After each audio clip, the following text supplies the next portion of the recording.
Dear students, जैसा कि पिछले लेक्चर के अंदर हमने पढ़े थे main postulates of crystal field theory, उसमें मैंने आपको एक ही मेन बात बताई थी कि जो मेटल और लिगेंड के बीच कोई किसी प्रकार का कोवलेंट बॉन्ड नहीं है, उनके बीच में 0% जो है एक प्रकार से कोवलेंट बॉन्ड है और आयनिक बॉन्ड की फॉर्मेशन यानी 100% उनके अंदर होती है। ये बात मेन थी हमारी। और वहाँ पर लास्ट में मैंने आपको दो बात बताई जिनके ऊपर क्वेश्चन भी बन जाते हैं। जो क्रिस्टल फील्ड स्प्लिटिंग एनर्जी होती है उसके ऊपर क्वेश्चन बन जाता है कि अगर किसी के अंदर डेल्टा ग्रेटर देन पी हो, यानी जो octahedral crystal field splitting energy अगर वो ज्यादा है पेयरिंग एनर्जी से, तो कॉम्प्लेक्स कैसा आपका हमारा लेस लो स्पिन यानी इसको स्ट्रॉन्ग फील्ड चाहिए। अब इस बात को हम थोड़ा सा समझेंगे, ठीक है। हालांकि स्प्लिटिंग मैंने अब तक बताई नहीं है, लेकिन इतना आइडिया आपने पहले पढ़ चुके हैं, आप 12th के अंदर स्प्लिटिंग कैसे होती है। तो मैं एक बार एक एग्जांपल ले लेता हूँ या स्प्लिटिंग ले लेता हूँ ऑक्टाहेड्रल के अंदर। ऑक्टाहेड्रल में आपने पता है डी के अंदर हमारे 5 ऑर्बिटल होते हैं और जब स्प्लिटिंग होती है तो हमारे 2 ऑर्बिटल ऊपर होते हैं, 2 जो 3 है हमारे वो नीचे होते हैं, ठीक है। इनका ये जो एनर्जी होती है यहाँ पे 0 होती है, इसको बोला जाता है बेरी सेंटर। आप सभी ने पढ़ा, उसको बेरी सेंटर बोलते हैं। नीचे वाला जो होता है उसकी एनर्जी होती है -0.4 डेल्टा और ऊपर वाला जो होता है उसकी एनर्जी होती है +0.6 डेल्टा, ठीक है। अगर dq में लिखा जाए इसको तो इसको 4dq बोल देते हैं और इसको लिखा जाए -4dq और इसको 6dq ऐसे बोल देते हैं। अब मैं बात कर रहा हूँ डेल्टा ओ ग्रेटर देन p, यानी कॉम्प्लेक्स कैसा बनेगा लो स्पिन। इसका मतलब क्या है, आप सपोज कीजिए यहाँ पे 6 इलेक्ट्रॉन है, तो जब इलेक्ट्रॉन हम भरेंगे 1 2 3, अब यहाँ पे कॉम्प्लेक्स ग्रेटर देन p है इसकी एनर्जी, तो अब पेयरिंग कब होगी भाई, जब उसके पास मिनिमम एनर्जी वो जो पेयरिंग करने के लिए चाहिए। कैसे, अब सपोज करो भाई इंस्टीट्यूट में केमिस्ट्री की पोस्ट है और हमने रख दी भाई कि इसके लिए हम जो 30,000 पर मंथ देंगे, ठीक है। और कोई कैंडिडेट आ रहा है वो बोल रहा है कि सर मैं तो 40,000 पर मंथ लूंगा और हम बजट दे रहे हैं 30,000 पर मंथ, तो क्या हमारी पेयरिंग हो पाएगी? नहीं हो पाएगी। लेकिन अगर वो भी अपनी एनर्जी 30 पे ले आए या फिर हम 35 पे ले जाए, वो 40 से 35 आ जाए, तो हमारी क्या हो जाएगी, पेयरिंग आ जाएगी। थोड़ा सा लो स्पिन जो हायर वाला उसको आना पड़ेगा। तो यहाँ पे पेयरिंग वाले के लिए क्या कंडीशन होगी, ये जो इलेक्ट्रॉन है यहाँ पर पेयरिंग कर लेंगे। इससे क्या है, जो कॉम्प्लेक्स है वो लो स्पिन रहेगा। लो स्पिन माने यहाँ पे क्या है भाई, जो लिगेंड अप्रोच करेगा इसको वो स्ट्रॉन्ग फील्ड है। ये वीबी की बात कर रहे हैं भाई, वीबी से थोड़ा सा आगे बढ़ रहे हैं, सीएफटी की तरफ मूव कर रहे हैं। 100% का जो एक प्रकार से आइडिया वो नहीं है, लेकिन क्या हुआ होगा, कैसे लिगेंड ने सराउंड किया होगा, हम वो आइडिया पढ़ रहे हैं फिलहाल, ठीक है। दूसरी तरफ अगर डेल्टा लेस देन पी है, ठीक है, पेयरिंग ही नहीं हो पाती है, तो कॉम्प्लेक्स हायर में चला जाएगा। हायर में चलेगा तो कौन सा स्पिन कॉम्प्लेक्स बना देगा, वो हाई स्पिन कॉम्प्लेक्स। यानी कि जो लिगेंड है हमारा वो कैसा है, वीक फील्ड है, वो इलेक्ट्रॉन की क्या नहीं करवा पाया, पेयरिंग नहीं करवा पाया। इसके लिए इंपॉर्टेंट पॉइंट भी होता है हमारा, जितने भी लो स्पिन कॉम्प्लेक्स है या हाई स्पिन कॉम्प्लेक्स है। अब जैसे मैंने बताया ये यहाँ पे पेयर हो गए, तो कैसा स्ट्रॉन्ग लिगेंड हमारा है, ठीक है। लेकिन हमेशा जरूर नहीं है, अगर सपोज करो 3 इलेक्ट्रॉन होते तो 3 तो यहीं पे रहने हैं, ऑटोमेटिक लो स्पिन पे रहना है। तो चाहे आप वीक फील्ड लिगेंड ले लो, चाहे आप स्ट्रॉन्ग लिगेंड ले लो, रहना वो लो स्पिन ही है। तो जितने भी लो स्पिन या हाई स्पिन कॉम्प्लेक्स हैं उनको हम स्ट्रॉन्ग फील्ड या वीक फील्ड बोल सकते हैं, लेकिन सारे वीक फील्ड या स्ट्रॉन्ग फील्ड को हम क्या नहीं बोल सकते, हाई और लो स्पिन नहीं बोल सकते, ठीक है। इसके बाद हम पढ़ेंगे different type of crystal fields, ठीक है। इससे पहले जो हमारे 3 पोस्टुलेट है या 3 बातें जो मेन आपको जानना जरूरी है इसको समझने के लिए क्रिस्टल फील्ड्स को, वो 3 पॉइंट मैं आपको बता रहा हूँ, ठीक है। तो सबसे पहले तो आपको पता है भाई कि जो डी ऑर्बिटल है वो स्फेरिकली सिमेट्रिकल है, यानी वो कैसा है भाई, डीजनरेट है, ठीक है। अब डीजनरेट का मतलब क्या होता है भाई, सबकी एनर्जी क्या होगी, इक्वल होगी, या फिर क्या लिख सकते हैं हम, स्फेरिकली सिमेट्रिकल अप्रोचिंग लिगेंड। इसको समझोगे एक प्रकार से। अब सपोज करो भाई हमारे पास कोई लड्डू है, ठीक है।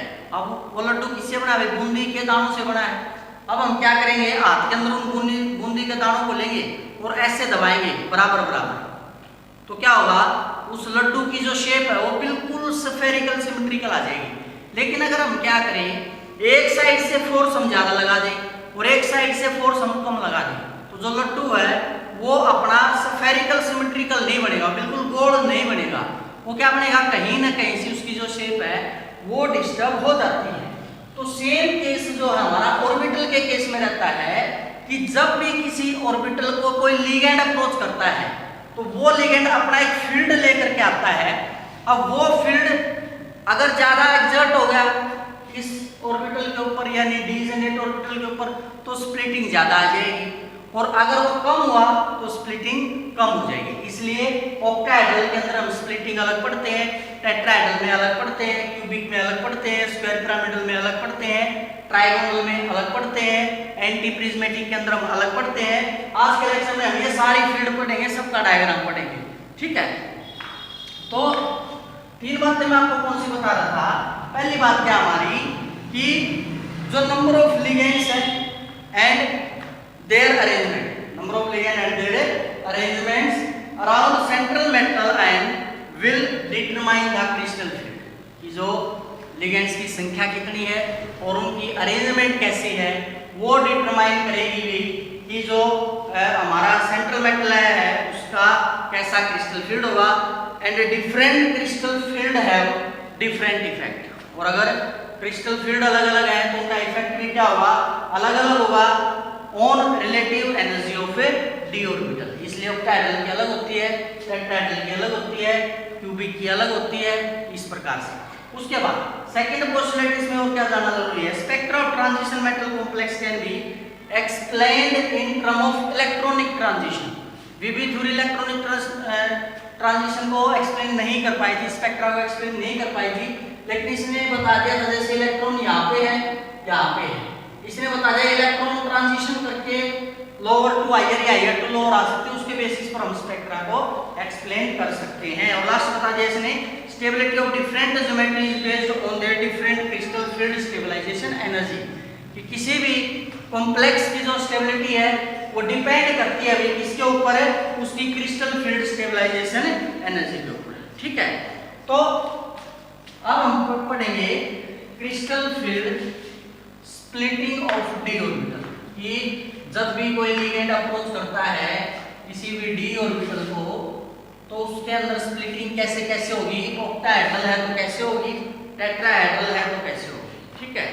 तो क्या लिखेंगे हम, crystal field splitting of, crystal field splitting of octahedral लिखेंगे, डी ऑर्बिटल लिखेंगे ऑफ डी ऑर्बिटल्स।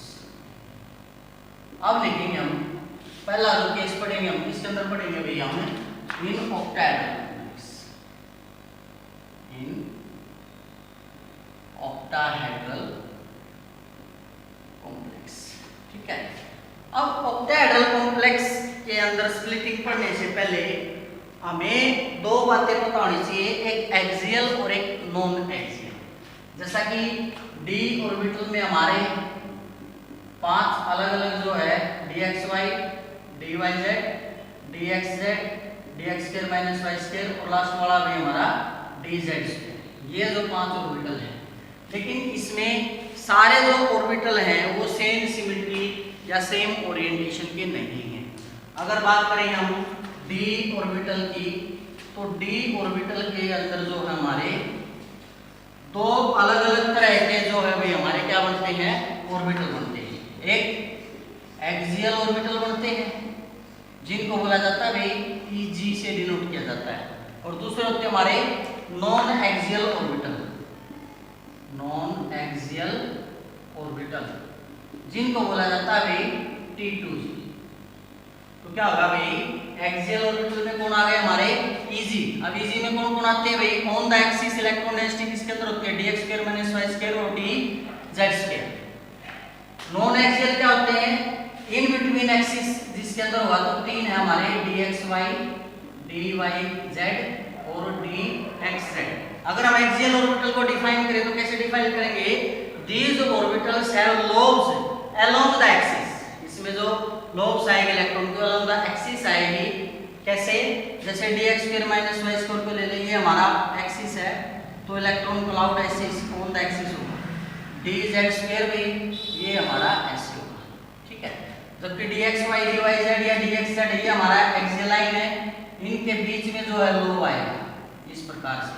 बस ये xy है, इसको यहाँ पे yz लिख दूंगा, शेप में ऐसे बना दूंगा, और इसको dxz लिख दूंगा, शेप में बिल्कुल इसकी ऐसे बना दूंगा। तो इसको क्या लिखा था हमने? Those orbital which are lobes along the axis. Non axial को क्या लिख देंगे? Lobes of these orbitals lie in between the axis. इसमें लाई करेगी in between the axis lie करेगी। अब हम बात करेंगे d ऑर्बिटल की स्प्लिटिंग की इन ऑक्टाहेड्रल कॉम्प्लेक्स, ठीक है। अब आपको पता है भाई कि जो d ऑर्बिटल है उसको हम कुछ इस प्रकार से शो करेंगे, ठीक है। ये हो गया,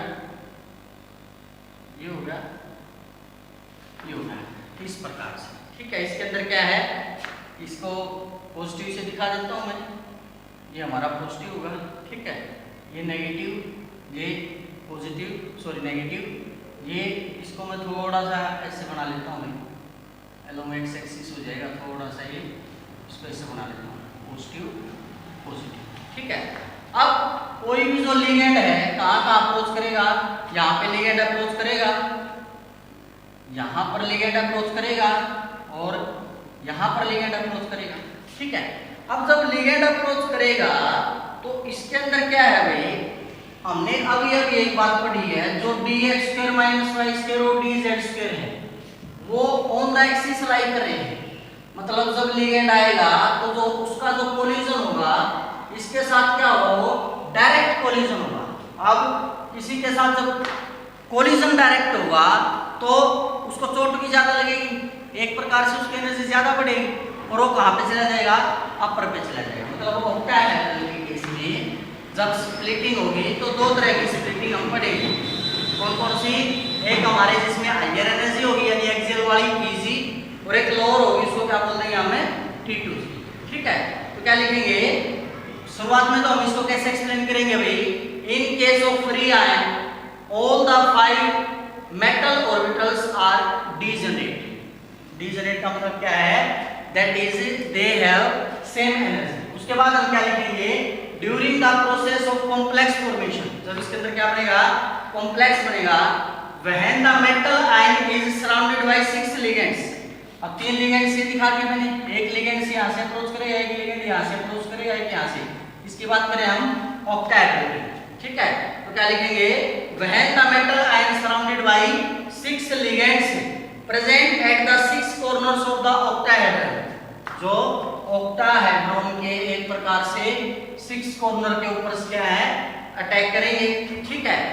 अब present at 6 octahedron, then the electron in d orbital of metal contain are repelled by negative ion।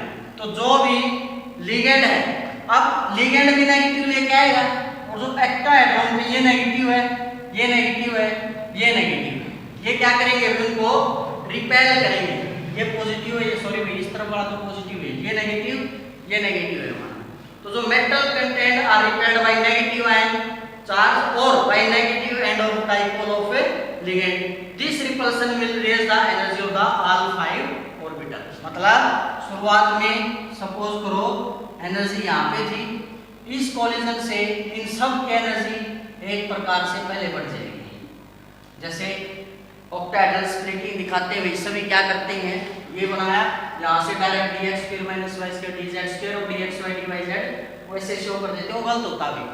पहले क्या हुआ? पहले कोलिजन में सबकी एनर्जी रेज होती है, उसके बाद फर्दर क्या होती है? स्प्लिटिंग होती है। Since lobes of 2 easy orbital, 2 easy orbital कौन कौन से हो गए भाई?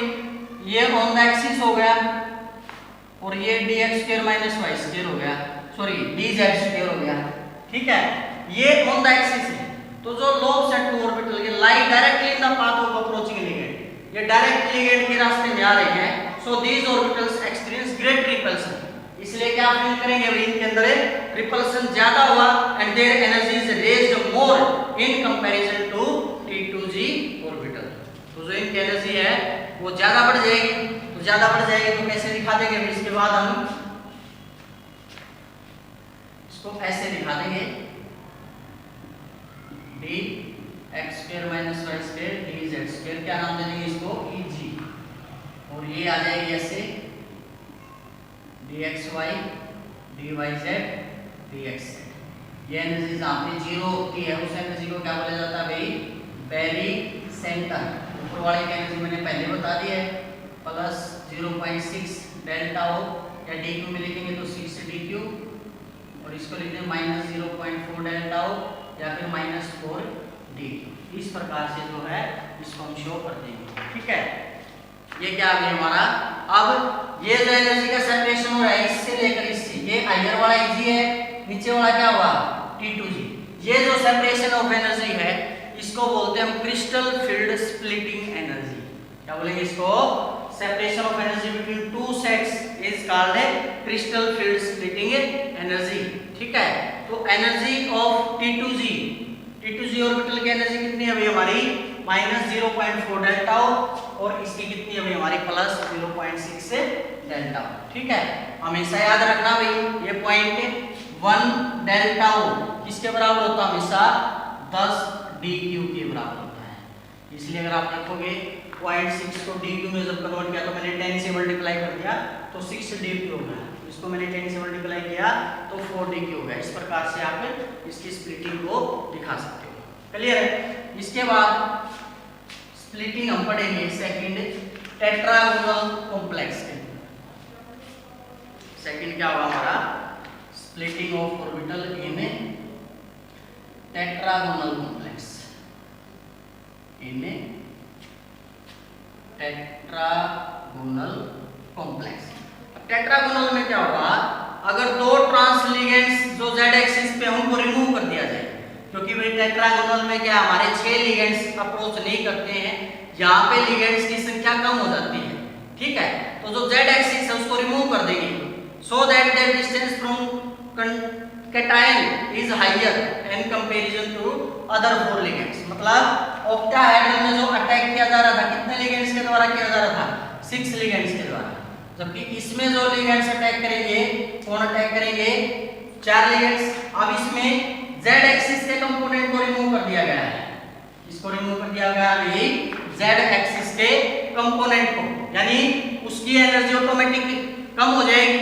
तो जो d की स्प्लिटिंग थी ऑक्टाहेड्रल में कैसे थी भाई, ये 5 हमने दिखाए। इसके बाद मैं एक बार यहीं से स्प्लिटिंग दिखा देता हूं आपको डायरेक्ट। ये थी हमारी dx square minus y square और dz स्क्वायर। यहाँ पे कौन कौन से कंपोनेंट थे हमारे, dxy dyz dxz।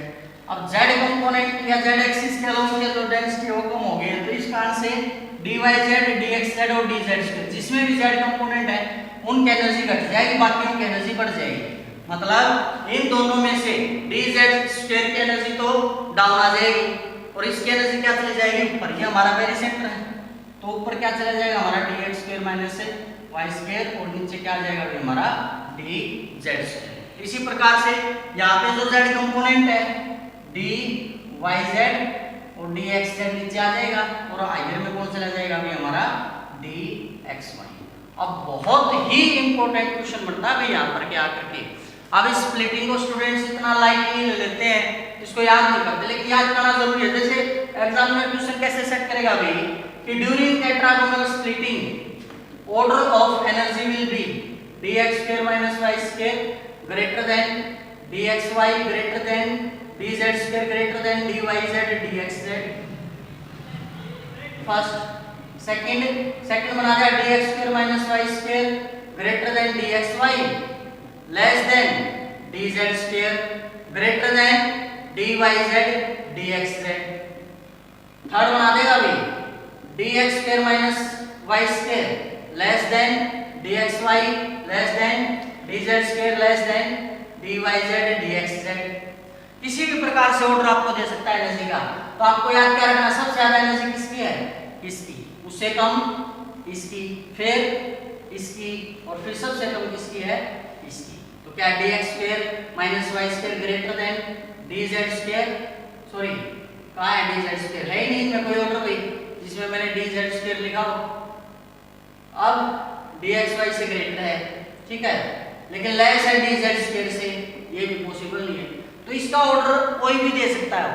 वो ऑर्डर आपको अगर ये कॉम्प्लेक्सन याद है तो आप उसके अंदर भी किसी भी प्रकार की स्प्लिटिंग अगर उसने पूछ रखी हो तो आप उसको आसानी से बता सकते हो। क्लियर है? फिर उसके बाद स्प्लिटिंग पढ़ेंगे हम स्क्वायर प्लेनर कॉम्प्लेक्स के अंदर। क्या भाई अब स्क्वायर प्लेनर कॉम्प्लेक्स में क्या था भाई हमारा, इसमें भी जो कोऑर्डिनेशन नंबर रहता है वो कितना रहता है भाई हमारा, 4 ही रहता है। ठीक है, लेकिन इसमें जो ऑर्डर है वो ऐसे इन्वर्ट नहीं होता है। इसमें बेसिकली ऑर्डर थोड़ा सा डिफरेंट आ जाता है टेट्रागोनल के रिस्पेक्ट में। टेट्रागोनल में क्या था भाई, मैं लिख देता हूँ सबसे ऊपर dx square minus y square, फिर क्या था हमारा dz स्क्वायर, फिर था dxy और फिर था dyz dxz। स्क्वायर प्लेनर के अंदर क्या होगा, अब हाइब्रिडाइजेशन क्या है इसके अंदर हमें पता है। वैसे तो नॉर्मली dsp2 लेते हैं, यानी कि ये जो d इन्वॉल्व है इसके अंदर कौन सा है, मैंने पहले बताया भाई जो स्क्वायर प्लेनर कॉम्प्लेक्स होता है उसमें dsp2 हाइब्रिडाइजेशन में कौन सा d इन्वॉल्व होता है वो आप कमेंट करके जरूर बताएं, पहले मैंने ये बताया हुआ है। ठीक है, तो क्या लिखेंगे हम स्क्वायर प्लेनर कॉम्प्लेक्स के अंदर है when two ligands from octahedral geometry are completely removed we get square planar geometry। octahedral के अंदर अगर हम 2 ligands को रिमूव करवा दें तो क्या बनता है हमारा स्क्वायर प्लेनर कॉम्प्लेक्स। अब इसमें भी एनर्जी में राइज होगा, एनर्जी में राइज किस में होगा, इसमें dxy और dx square y minus y square orbital की एनर्जी में, जबकि जो दूसरी तरफ है energy dz square dxy sorry dyz और dxz वो डिक्रीज हो जाएगी। तो ऑर्डर क्या रहेगा एनर्जी ऑफ डी ऑर्बिटल का, देखो भाई इसमें और इसमें मामूली सा अंतर है भाई। इसमें पहले स्प्लिटिंग हमारे ऑक्टाहेड्रल वाले दिखा देता हूं मैं, यहाँ पे dx square minus y square, नीचे आएगा dz स्क्वायर, यहाँ पे ऐसे चला जाता है। जो एक dxy है इसकी हायर एनर्जी होती है dyz dxz। तो ऑर्डर ऑफ एनर्जी क्या होगा भाई, सबसे ज्यादा एनर्जी किसकी है dx square minus y square की, या फिर एनर्जी का ऑर्डर क्या लिख सकते हैं भाई हम dyz बराबर है dxz। इन दोनों की एनर्जी क्या है भाई, इक्वल है। अब इनकी एनर्जी क्या है भाई, किससे कम है, लेस देन dz स्क्वायर।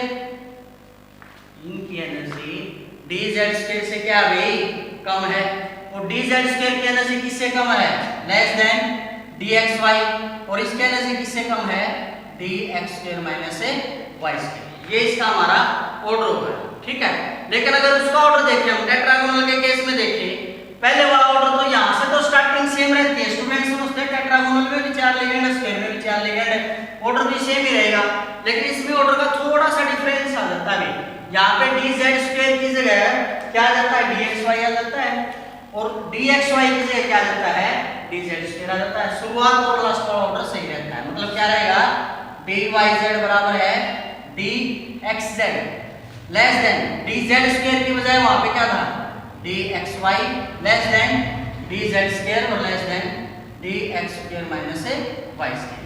तो इस प्रकार से जो है स्क्वायर प्लेनर कॉम्प्लेक्स के अंदर आप किस प्रकार से स्प्लिटिंग होगी वो देख सकते हो। ठीक है, हमेशा याद रखें जो डेल्टा sp है यानी स्क्वायर प्लेनर कॉम्प्लेक्स के लिए एनर्जी होगी, अगर उसको निकालना हमने तो जो डेल्टा ओ की वैल्यू उसको किससे मल्टीप्लाई कर दें 1.3 से, तो किसकी स्प्लिटिंग एनर्जी आ जाएगी एक प्रकार से हमारी स्क्वायर प्लेनर कॉम्प्लेक्स की एनर्जी आ जाएगी। ठीक है, उसके बाद फोर्थ आता है हमारा, ये ऑर्डर में रख देता हूं भाई, यहीं पर फोर्थ आ जाता हमारा इन टेट्राहेड्रल कॉम्प्लेक्स। नेक्स्ट लेक्चर में भाई इसके ऊपर प्रॉब्लम करेंगे हम जो आज तक एग्जाम्स के अंदर पूछी गई है। ठीक है, अब टेट्राहेड्रल में आपको पता है हाइब्रिडाइजेशन में से तो नॉर्मली क्या पढ़ते हैं sp3 पढ़ते हैं। टेट्राहेड्रल के अंदर क्या होता है 4 ligands lying at the corner of tetrahedral are actually placed at the corner of the cube। इसको हम कैसे पढ़ सकते हैं भाई कि जैसे जो क्यूब होता है उसके अल्टरनेट कॉर्नर पर पार्टिकल पर जाएंगे। कैसे, मान ले ये हो गया, इसको छोड़ दो, एक ये हो गया, फिर एक ये हो गया, इसको छोड़ दो, एक ये हो गया। तो बेसिकली ये हमारा क्या होगा मेरी, आप क्या दिखा सकते हो इसके अंदर, ये कैसा कॉम्प्लेक्स हो गया हमारा, टेट्राहेड्रल कॉम्प्लेक्स हो गया। और ये मान लिया भाई हमारे यहाँ पे क्या होगी, इसके पास में मेटल होगी। अब टेट्राहेड्रल के अंदर कैसे स्प्लिटिंग होगी भाई, इन tetrahedral complex 4 ligands approach the metal ion, metal को 4 लिगेंड्स अप्रोच करेंगे थ्रू या इन बिटवीन द एक्सिस, मतलब ऑक्टाहेड्रल में तो अलोंग द एक्सिस आ रहे थे, अब की बार अप्रोच किसके अलोंग होगी, in between the axis approach होगी। So the d orbital having their lobes in between the axis are repelled more and energy is raised, मतलब d ऑक्टाहेड्रल के अंदर क्या हुआ था, सबसे ऊपर था dx² - y² dz², क्योंकि वे अलोंग द एक्सिस रिपल्सन हुआ था, नीचे क्या था dxy dyz और dxz। लेकिन टेट्राहेड्रल में जो अटैक होता है वो उल्टा होता है, attack in between the axis होता है। तो हुआ क्या, इसमें जो d की स्प्लिटिंग होगी वो ऊपर हमारे 3 चले जाएंगे dxy dyz dxz, और नीचे रह जाएंगे भी हमारे dx² - y² dz²। एक्सप्लेन कैसे करेंगे इसको दोबारा बता देता हूँ। इन tetrahedral complex 4 ligands approach the metal ion through in between axis not along the axis, so d orbital having their lobes in between axis are repelled more and are raised in energy, ठीक है। तो वो ज्यादा repulsion feel करेंगे और उनकी energy जो है बढ़ जाएगी, तो स्प्लिटिंग ऐसे हो जाएगी। तो हायर वाला अब T2G बोल देंगे, लोअर वाले को हम क्या बोल देंगे, Tg। क्यों, क्योंकि जो हायर में गया है वो कौन से गए, नॉन एक्सियल, और लोअर में कौन आया हमारे एक्सियल। इसकी एनर्जी क्या होती है हमारी, इसके लिए एनर्जी ऑर्डर भी इन्वर्ट हो जाएगा, पहले क्या था, ये हो जाएगा -6 डेल्टा O, ठीक है, और ये हो जाएगा +4 डेल्टा O। अब इसके लिए भी एक रिलेशन होता हमारा, अगर डेल्टा T हमने निकाल दिया अभी, तो उसके लिए क्या करेंगे, जो डेल्टा O की एनर्जी है उसको 0.445 से मल्टीप्लाई करेंगे, इसको हम 0.445 से मल्टीप्लाई करें तो किसकी एनर्जी आ जाएगी हमारी, टेट्राहेड्रल कॉम्प्लेक्स के लिए एनर्जी आ जाएगी, ठीक है। और हमेशा याद रखेंगे ऑलवेज डेल्टा T क्या हुआ, लेस देन डेल्टा O। क्यों, क्योंकि डेल्टा T और डेल्टा O इक्वल कब हो रहे हैं, जब उसको एक सर्टेन प्लस इंटीजर से मल्टीप्लाई किया जाता है, मतलब ये जो वैल्यू है एक लार्जर वैल्यू इसके इक्वल आने के लिए डेल्टा O की वैल्यू को मल्टीप्लाई किया गया है। तो डेल्टा T हमेशा क्या रहेगा, लेस रहेगा किससे, डेल्टा O से, ठीक है। इसके बाद due to smaller delta T spin pairing in tetrahedral complex is uncommon, ठीक है। उसके बाद क्या आता है, d orbital splitting in cubic geometry. इसका एनर्जी का ऑर्डर आपको याद होगा, वो भी dx, इसका एनर्जी का ऑर्डर क्या आ गया हमारा, ये सारे ऑर्डर याद रखने हैं भी आपको, dx² - y² equal to dz² less than dxy equal to dyz equal to dxz। Clear है। अब इसके बाद आता है हमारा 5th इन क्यूबिक कॉम्प्लेक्स। अब क्यूबिक कॉम्प्लेक्स को हम ऐसे भी याद कर सकते हैं भाई, अब टेट्राहेड्रल में क्या था भाई, अल्टरनेट पोजीशन पर जो कॉर्नर के पार्टिकल थे वहां पे लिगेंड का अटैक हो रहा था। अगर हम इसका डबल कर दें तो क्यूबिक आ जाएगा, मतलब जो इसमें रिपल्सन होगा इसके कंपैरिजन में वो क्या होगा, डबल होगा, ठीक है। क्या लिखेंगे, in cubic geometry negative ligands are present at all 8 corners. जो लिगेंड्स होंगे 8 के 8 कॉर्नर ऑफ क्यूब पे होंगे, as number of ligands is increased hence splitting between T2G is also doubled in comparison to tetrahedral geometry, ठीक है। जो partition रहेगा pattern का वो इसी की तरह रहेगा जो हमारा टेट्राहेड्रल में था, बस जो ऑर्डर है वो डबल हो जाएगा, क्लियर है। उसके बाद हमारे सम इंपॉर्टेंट पॉइंट्स, ये इंपॉर्टेंट पॉइंट भाई आपको कंपटीशन के अंदर बहुत हेल्प करेंगे एनर्जी फाइंड आउट करने के लिए।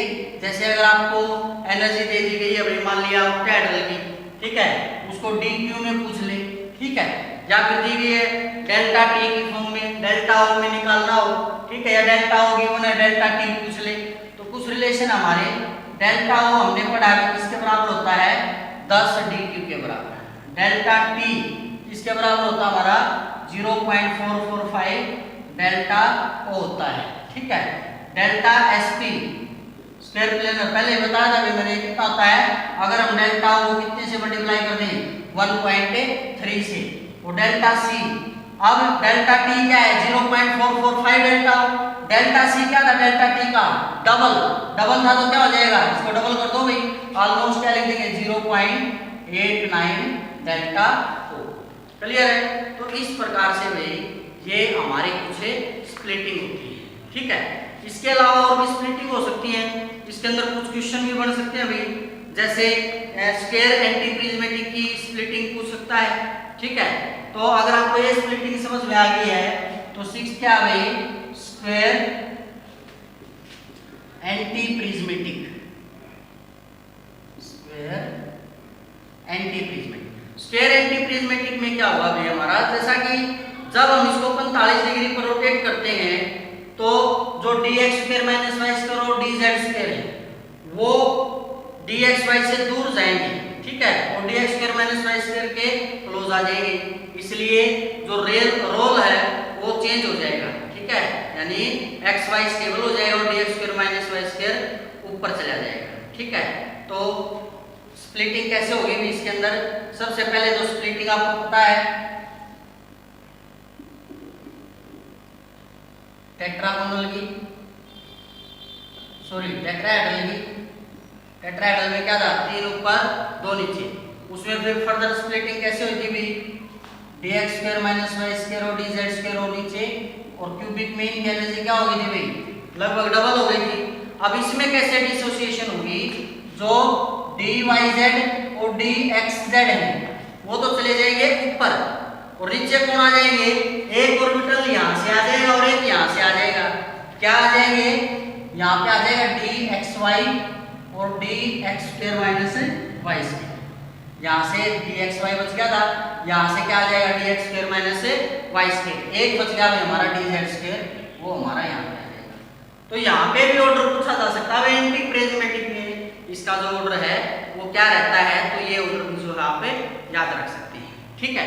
अब टेट्रागोनल में 2 तरह के केस होते हैं भाई, क्या भाई टेट्रागोनल के अंदर 2 तरह के केस होते हैं, एक जेड इन और एक जेड आउट। अब जेड इन का मतलब क्या है भाई कि जो ऑर्डर है वो इन्वर्ट हो जाएगा, क्यों, क्योंकि इनका मतलब अंदर की तरफ, जो ऑक्टाहेड्रल में लिगेंड्स ऐसे थे भाई बाहर की तरफ निकले होते वो अंदर की तरफ आएंगे, अंदर की तरफ आने से क्या कंप्रेशन होगा, कंप्रेशन होने से क्या होगा रिपल्सन बढ़ेगा, एनर्जी बढ़ेगी और जो ऑर्डर है वो क्या हो जाएगा चेंज हो जाएगा, ठीक है। मतलब जेड इन के लिए ऑर्डर हमारा क्या हो जाएगा, ऊपर चला जाएगा dz स्क्वायर, उससे नीचे dx square minus y square, उससे नीचे dxz dyz और सबसे नीचे कौन आ जाएगा dxy, ठीक है। इसी तरह से आप जेड आउट का एनर्जी ऑर्डर निकाल सकते हो, जेड आउट में इसका इन्वर्ट हो जाएगा, सबसे ऊपर हो जाएगा dx square minus y square, उससे नीचे dz स्क्वायर, उससे नीचे dxy और सबसे नीचे dxz dyz हो जाएगा, ठीक है। तो आप इसको लिख लेंगे, ठीक है। उसके बाद 7वां में पेंटागोनल बाइपिरामिडल, क्या जाता है विषय में हमारा पेंटागोनल बाइपिरामिडल ज्योमेट्री। पेंटागोनल में मैं आपको ऑर्डर ही बता देता हूं मैं एक प्रकार से भी, इसमें जो ऑर्डर रहेगा सबसे नीचे रहेगा dx square minus y square और xy, उससे ऊपर dxz और dyz और सबसे ऊपर आएगा भी हमारा dz स्क्वायर, क्लियर है। इसके बाद ट्राइगोनल में एक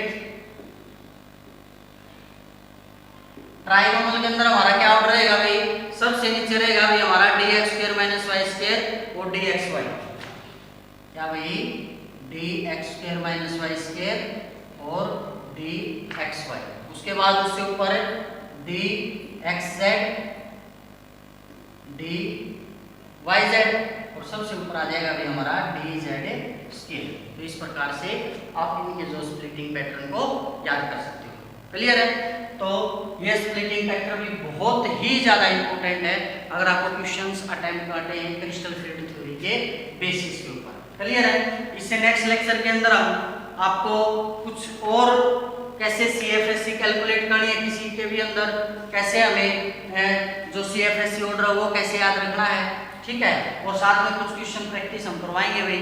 फिर सबसे इम्पोर्टेंट सेक्शन जो बहुत ज़्यादा इंपॉर्टेंट क्वेश्चन लेके आता है नेट JRF के अंदर, वो हमारा factors affecting the crystal field splitting energy, और लास्ट में इसकी एप्लीकेशन। 3 सेक्शन हमारे बच गए हैं क्रिस्टल फील्ड थ्योरी के।